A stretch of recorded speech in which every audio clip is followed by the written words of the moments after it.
Welcome everyone. Now we'll present the summary of Fitness for Services or FFS assessment based on API 579-1/ASME FFS 1 guidance document.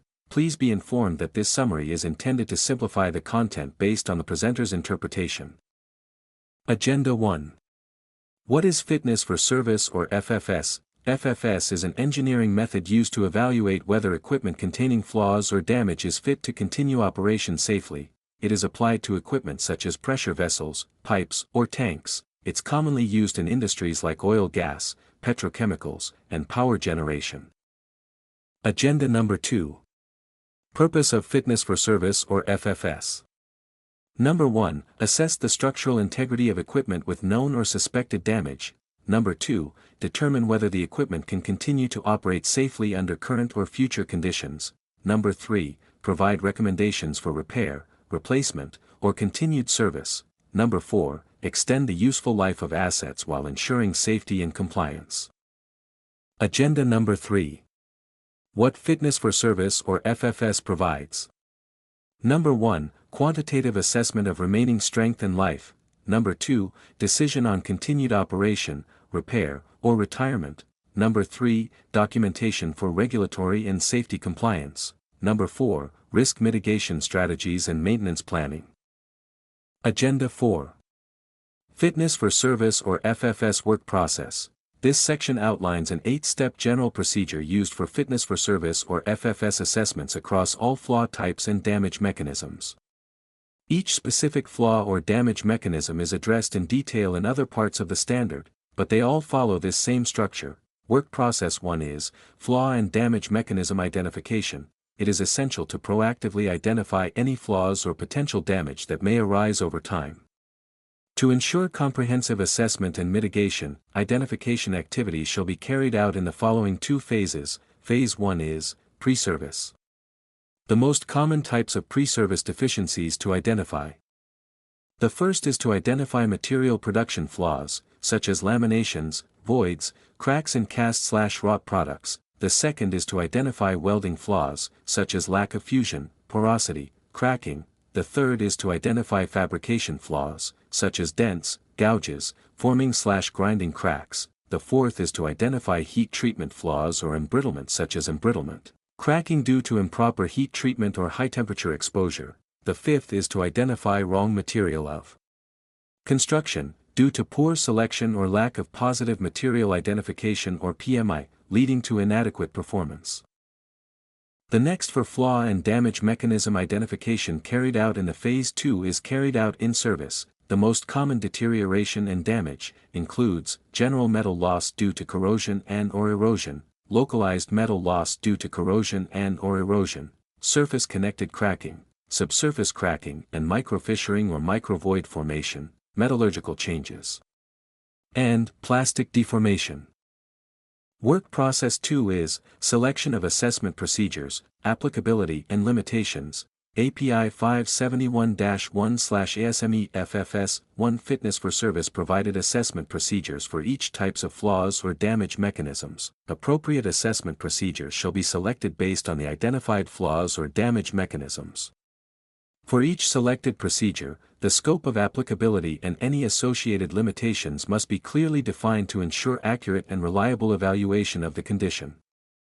As mentioned previously, API 571-1/ASME FFS 1 Fitness for Service provided assessment procedures for each types of flaws or damage mechanisms.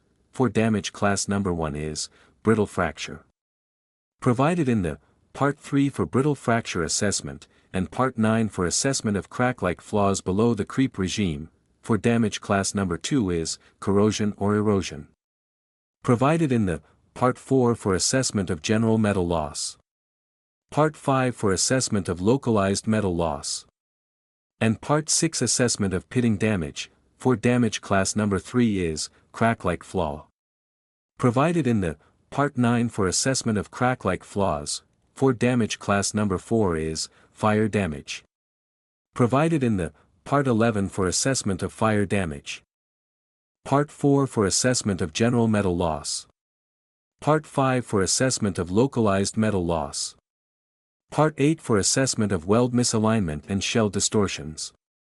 Part 9 for assessment of crack-like flaws. And Part 10 for assessment of creep damage. For damage class number 5 is creep damage.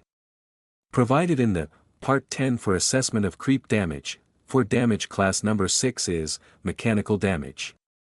Provided in the Part 5 for assessment of localized metal loss. Part 8 for assessment of misalignment and shell distortions. Part 9 for assessment of crack-like flaws. Part 12 for assessment of dents, gouges, and dent-gouge combinations. And Part 13 for assessment of laminations, and for damage class number 7 is fatigue damage. Provided in the Part 14 for assessment of fatigue. Work process 3 is data requirements. Data number 1 is original equipment design data. Data number 2 is maintenance and operational history. Data number 3 is required data for FFS assessment, and data number 4 is inspection technique recommendation. Let's get deep dive in original equipment design data. To perform an FFS assessment, original design data must be collected. The amount and type of data depend on the damage mechanism and assessment level. General and specific data sheets are provided to guide this process. The original equipment design data for pressure vessels and boilers includes ASME manufacturer's data report or equivalent, fabrication drawings or sketches for MAWP calculations, design and anchor bolt calculations, user design specification, ASME Section 8, DIV2, material test reports. Pressure relief device details, original hydrodist records, pressure and temperature. Original equipment design data for piping systems includes line lists and piping class details, isometric drawings or sketches for flexibility and MAWP calculations, design calculations, fabrication inspection records, material test reports, and hydrodist records.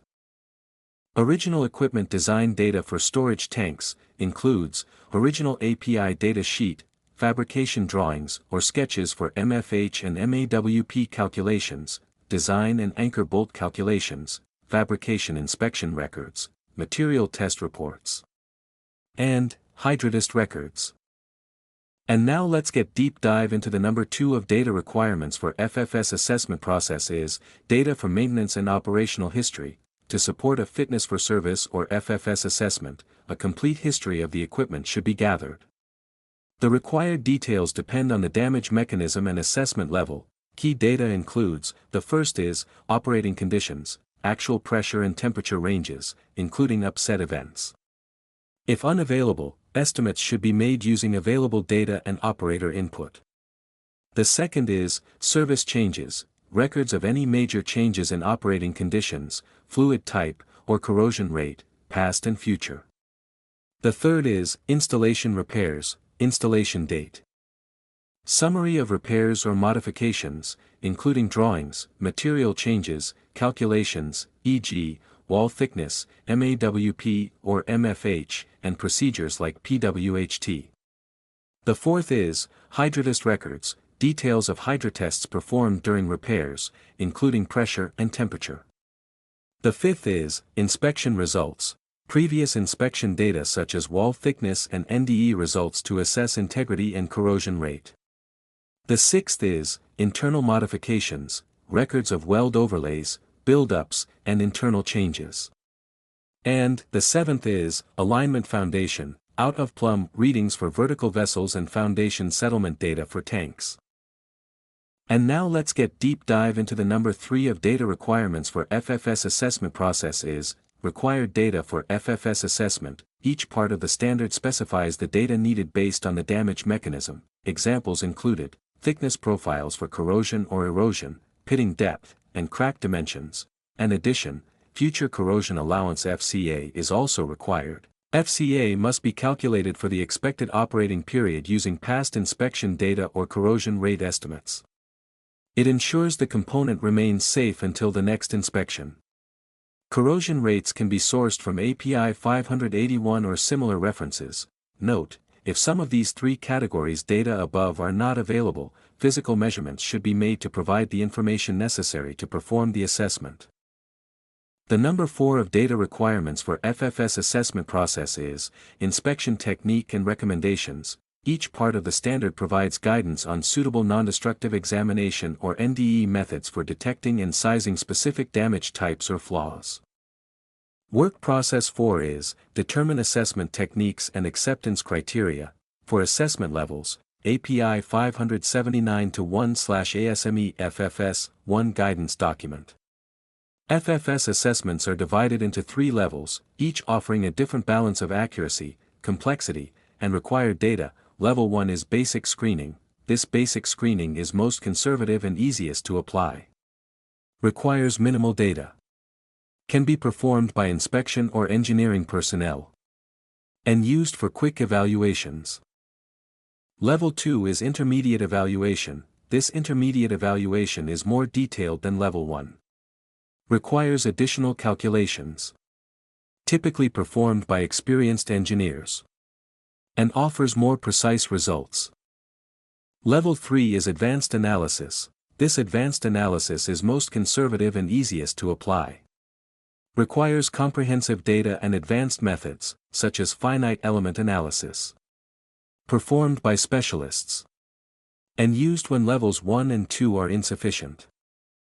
The number 2 is determine acceptance criteria. There are 2 main methods are used to determine if a component is fit for continued service. Number A is allowable stress method, compares calculated stresses to allowable limits based on material properties, common in design codes but limited in FFS due to difficulty in classifying stresses around flaws. May use elastic plastic analysis as an alternative. Number B of methods are used to determine if a component is fit for continued service is remaining strength factor or RSF. Remaining strength factor equal to load causing damage divided by load causing failure. RSF provides a more realistic measure of a component's ability to carry load. RSF used to calculate reduced allowable pressure or MAWPR or fill height or MFHR for tanks. Acceptance criteria using RSF. If remaining strength factor or RSF equal or greater than allowable remaining strength factor or RSFA, typically 0.90, then component is acceptable. If remaining strength factor or RSF less than allowable remaining strength factor or RSFA, then calculate reduced maximum allowable working pressure of the damaged component or MAWPR for pressure vessel and boiler and piping systems. Or reduced maximum fill height of the damaged tank course or MFHR for storage tanks, then, compare MAWPR to design pressure or MAWP. If the reduced maximum allowable working pressure of the damaged component or MAWPR equal or greater than design pressure, then it is acceptable. If the reduced maximum allowable working pressure of the damaged component or MAWPR less than design pressure, then it is not acceptable. Next steps: if not acceptable, re-rate the equipment. Repair the flaw, retire the equipment. Work process 5 is remaining life evaluation. Estimate how long the component can safely operate or determine the limiting flaw size to set inspection intervals. Once a component with a flaw is deemed safe for now, its remaining life should be estimated.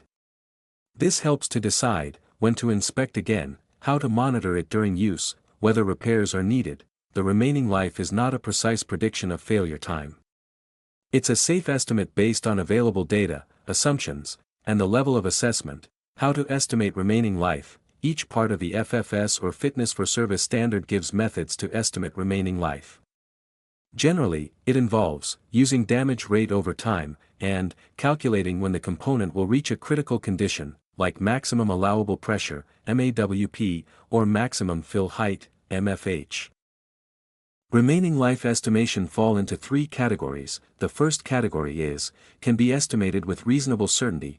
Example, uniform corrosion, use past data to predict future damage. Example, creep damage, estimate future damage rate, set inspection intervals based on a fraction of the remaining life, be conservative to account for uncertainties. The second category is, cannot be estimated with certainty. Example, stress corrosion cracking or hydrogen blistering, no.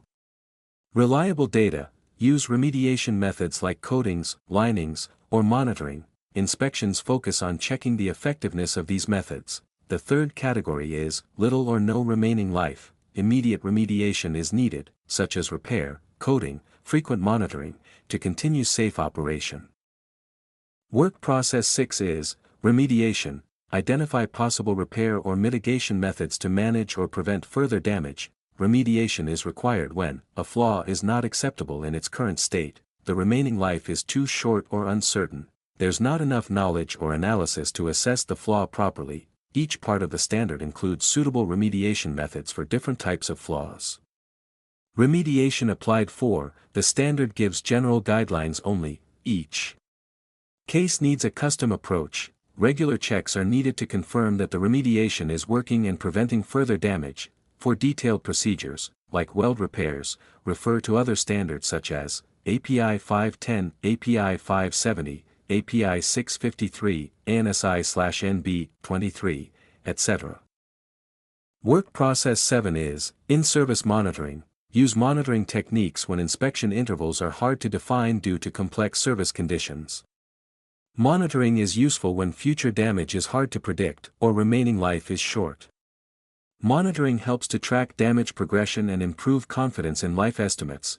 Common monitoring methods include corrosion probes, measure corrosion rate, hydrogen probes, detect hydrogen activity, ultrasonic and acoustic testing, detect metal loss or cracking, process variable tracking, monitor key operating conditions and contaminants. Each part of the standard includes suitable monitoring techniques for different damage types. Work process 8 is documentation. Identify possible repair or mitigation methods to manage or prevent further damage. FFS analysis must be clearly documented so it can be repeated later, with specific requirements depending on the type of assessment. The documentation should include the scope, limitations, and any assumptions made, along with essential data such as original design information, maintenance and operation history, and detailed flaw and inspection data. Thank you.